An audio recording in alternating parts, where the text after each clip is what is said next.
Why smart pet business owners stay stuck. Is playing it safe the riskiest thing you can do?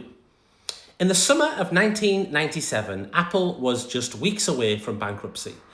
The company was a bloated, chaotic mess, trying to be everything to everyone. They were churning out dozens of different versions of the Macintosh computer, along with printers, scanners, handheld PDAs, and other random accessories. Then Steve Jobs returned, and in his first board meeting, Jobs walked up to a whiteboard. He drew a simple 2x2 grid, and on the top he wrote consumer and professional, and on the left he wrote desktop and portable. He pointed to the grid and he told the room, we are going to kill 70% of our product lines. We're going to build 4 great products, and that's it. Now, understandably, people panicked. They thought it was business suicide, but that single terrifying act of saying no is what saved Apple. 10 years later, Jobs did it again when he launched the iPhone with a $499 price tag and absolutely no physical keyboard. The entire industry begged him to play it safe and copy BlackBerry's plastic buttons. Remember BlackBerry? No, of course you don't. Jobs had the courage to let the screen be the product, and in doing so, he also chose to alienate the people who wanted something cheap and familiar. And instead, he captured the people who wanted the future. Now, I'm no Steve Jobs, but there have been many times in my own business journey when I had to make a decision that required, for me at the time, supreme courage. Launching my original dog adventure business in 2011, closing my failing online store back in 2015, pivoting to doing coaching the following year, traveling to the USA in 2022 to deliver my first business seminar when no one knew who the hell I was, closing my dog adventure business in 2023 and going all in with the coaching. Earlier this year, I even did a Jobs, and I closed down all of my other coaching programs to go all in with the Daycare Success Academy. And every single one of those growth spurts required me to walk away from something or walk away from somewhere where I felt really comfortable. And I know you've demonstrated that same kind of courage. You had to have done because you're a business owner. You did it when you signed the lease on your first premises, when you took on your first member of staff, or when you first got your business loan secured. And somewhere along the line, as the business grew, the daily grind takes over. You stop being the visionary leader you used to be, and you became a firefighter just trying to get through the day. And when you are trapped inside the daily chaos of your own facility, you tend to lose perspective. It's not your fault. You're simply too close to the business to see it clearly anymore. So you miss any obvious flaws and massive opportunities that might be right in front of you. And even when you know what you should do next, you often lack the courage to do it. And funnily enough, I've found the longer you've been in business, the harder it gets. You have more to lose. You certainly feel like you do. There's more resistance from staff who are deeply entrenched in the old way of doing things. So over time, avoiding decisions becomes a habit.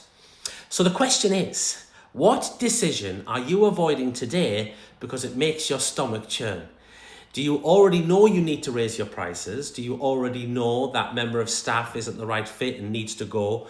Do you already know you are spending way too much time in the business instead of on it because you don't have SOPs and procedures? Do you already know you've outgrown your current pile-em-high warehouse business model and you need to sell more premium experiential services to your existing clients? And if you're honest, I bet you do. See, every one of those decisions that I made scared the bejesus out of me. Every time I started talking myself out of it, my coach asked the awkward questions that I couldn't dodge. So, Dom, when are you going to do this? What's really stopping you? What is the cost of carrying on exactly as you are? And if I was left to my own devices, I would probably have waited another 6 months. But my coach wouldn't let me. A coach won't let you hide behind your excuses. And I've seen this play out hundreds of times over the years. Take Kim and Bob from Butter's house in Milford, Massachusetts. When Kim and Bob joined my mastermind, they already knew they were undercharging. The problem was finding the courage to do something about it. Sound familiar? And like so many business owners, Kim had convinced herself all of the reasons why it wouldn't work. Well, we will lose clients, people won't pay those higher prices, our market is different, what if everyone leaves?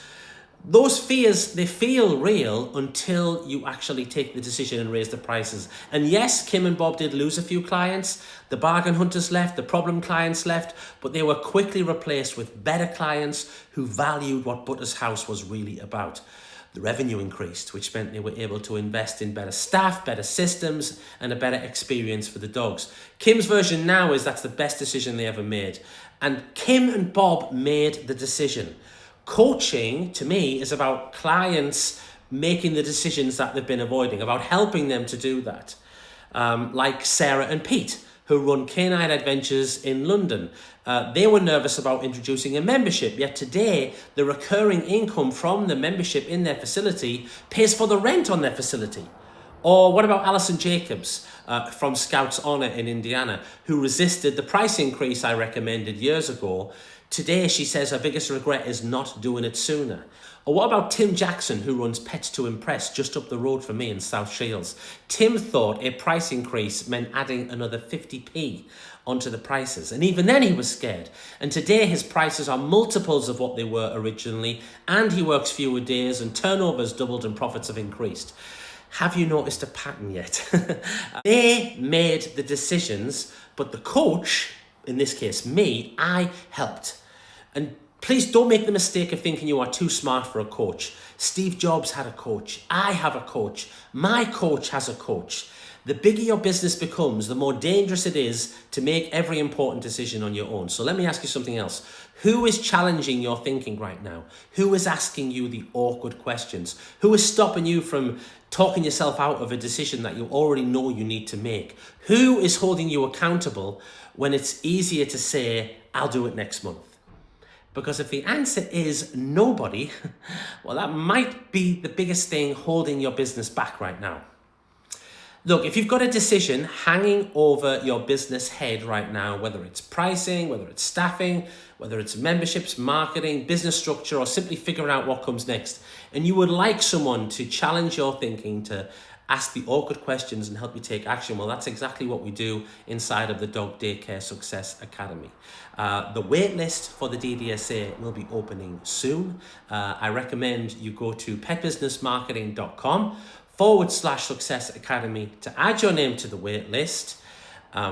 Get in touch, open yourself up to new solutions, and let me and the fellow DDSA members, let us help you make the decisions and give you the confidence to make the decisions that are going to power your business forward. Thanks for watching. I'll see you next time.